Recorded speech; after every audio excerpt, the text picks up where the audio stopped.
শেরপুরের শ্রীবর্ধিতে দীর্ঘ ৩০ বছর ধরে কাঁচা রাস্তা দিয়ে চরম ভোগান্তিতে স্থানীয়রা। বর্ষায় হাঁটু কাদা, শুকনো মৌসুমে গর্ত আর ধুলোয় নাকাল মানুষ। এলাকাবাসীর দাবি দ্রুত পাকাকরণের উদ্যোগ। বিস্তারিত আমিনুল ইসলামের তথ্যচিত্রে প্রতিবেদনে। শেরপুরের শ্রীবর্ধী উপজেলার তাঁতিহাটি ইউনিয়নের কন্টিপাড়া মোড় থেকে উত্তর ঘোনাপাড়া মোড় পর্যন্ত আনুমানিক 2 থেকে 3 কিলোমিটার রাস্তা এখনো কাঁচা। দীর্ঘ 30 বছর ধরে বর্ষা মৌসুমে চলাচলে চরম দুর্ভোগ পোহাচ্ছেন স্থানীয়রা। ছোট বড় গর্তে ভরা এই পথে শুকনো মৌসুমে কোনোভাবে যাতায়াত সম্ভব হলেও বৃষ্টির দিনে তা একেবারে বন্ধ হয়ে যায়। প্রতিদিন 5 গ্রামের 2 থেকে 3 হাজার মানুষ ও স্কুল মাদ্রাসার শিক্ষার্থীরা এই রাস্তা দিয়ে যাতায়াত করে। সামান্য বৃষ্টিতে জমে যায় হাঁটু পরিমাণ কাদা। কোথাও কোথাও তৈরি হয় বড় গর্ত, ফলে হেঁটে যাওয়া থেকেও বিরত থাকতে হয় অনেকের। কৃষকরা উৎপাদিত সবজি বাজারে নিতে বাধ্য হন রিকশা বা ব্যাটারি চালিত অটোরিকশায়, যা এই কাঁচা পথে বারবার আটকে পড়ে দুর্ঘটনার শঙ্কা বাড়ায়। শিক্ষার্থীরা জানান, বর্ষাকালে এই রাস্তা দিয়ে স্কুল বা কলেজে যাওয়া অত্যন্ত কষ্টকর হয়ে পড়ে। তারা প্রশাসনের কাছে দ্রুত রাস্তা পাকাকরণের দাবি জানিয়েছেন।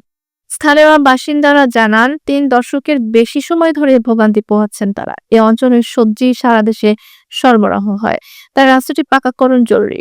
সামনে পিছনে স্কুল আছে, প্রাইমারি স্কুল, এখানে অনেক ছেলেমেয়েদের যাওয়া অনেক কষ্ট হয়। বিশেষ করে এই আমাদের পাশের গ্রামে ঘোনাপাড়া 700 লোক 800 লোকের বসতি। তারা এইখানে আসতে গেলে অনেক কষ্ট হয়ে তাদের আসতে হয়।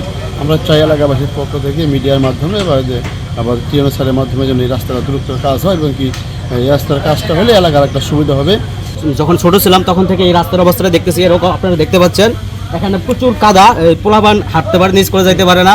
এবং যখন কোনো পোলাবান স্কুলে যায় তখন দেখা যায় যে এগুলো কাদার কারণে তারা যাইতে পারে না। খুবই করুণ অবস্থা। তা আমাদের সরকারের কাছে জোরদার দাবি জানাচ্ছি যে এই রাস্তার ব্যবস্থা দ্রুত করা হোক।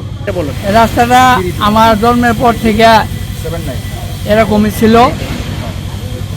কিছু মেম্বার চেয়ারম্যানরা কিছু মাটি মুটি দিয়েছিল, কিন্তু এই বর্ষাকালে যে এই দুর্ভোগ, এটা আমার অনেক দিন থেকে, বিগত 30-40 বছর থেকে এই অবস্থায় আমরা দেখতেছি।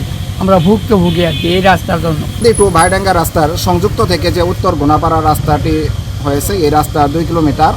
113 নং সরকারি প্রাথমিক বিদ্যালয়ের এখানে শিক্ষার্থীদের যাওয়ার দুর্ন অবস্থায়, এমনকি এলাকাবাসীর যে অসুস্থ হয়ে যা, কোনো ডেলিভারি রোগী হয়ে যা, অটোরিকশা চলাচল করে তাদেরকে নেওয়ার জন্য অনেক সময় ব্যাঘাত সৃষ্টি করে। এই রাস্তাটার খুবই বেহাল অবস্থা। এখানে জনগণকে অসুস্থ অবস্থায় হসপিটালে নেওয়ার মতন কোনো পরিস্থিতি হয় না, কেননা দীর্ঘ 2-3 ঘন্টা সময় লেগে যায়। এই 2 ঘন্টা রাস্তা অতিক্রম করানোর জন্য তাদেরকে উপযুক্ত সময়ে সঠিক চিকিৎসা প্রদান করা সম্ভব হয় না নেওয়ার কারণে। এই জন্য এই রাস্তাটির যদি একটু মেরামত করা হয়, তাহলে আমরা সরকারের প্রতি এটি চিরকৃতজ্ঞ থাকবো। শ্রীবর্ধী উপজেলার নির্বাহী অফিসার শেখ জাবের আহমেদ বলেন, কন্টিপাড়া থেকে উত্তর ঘোনাপাড়া রাস্তাটি আমি সম্প্রতি সরেজমিনে দেখেছি। রাস্তার অবস্থা সত্যিই দুর্বিষহ। কাজের সব প্রস্তুতি সম্পন্ন হয়েছে, তবে বৃষ্টির কারণে শুরু করতে দেরি হচ্ছে। আবহাওয়া ভালো হলে দ্রুত কাজ শুরু হবে। রাস্তার কাজের প্রস্তুতি শেষ হলেও বৃষ্টির কারণে তা শুরুতে বিলম্ব হচ্ছে বলে জানালেন উপজেলা প্রশাসন। আমি গত 1.5-2 মাস আগে নিজেই ভিজিট করি, তখনই যে রাস্তার খুবই দুর্বিষহ অবস্থা আমি নিজেই প্রত্যক্ষ করি। তো রাস্তাটা আমরা তাৎক্ষণিকভাবে আমাদের এডিপির বরাদ্দের মধ্যে আমরা ইনক্লুড করি, সেই প্রজেক্টটা নেই। ইভেন সেটা সব কিছু কাজ হয়েও গেছে। এখন শুধুমাত্র কাজটা ধরার অপেক্ষা। আমি আসলে ওই এলাকাবাসীর কাছে একটু দুঃখ প্রকাশ করেই বলবো যে এই বৃষ্টির কারণে আমাদের কাজটা ধরতে একটু বিলম্ব হচ্ছে।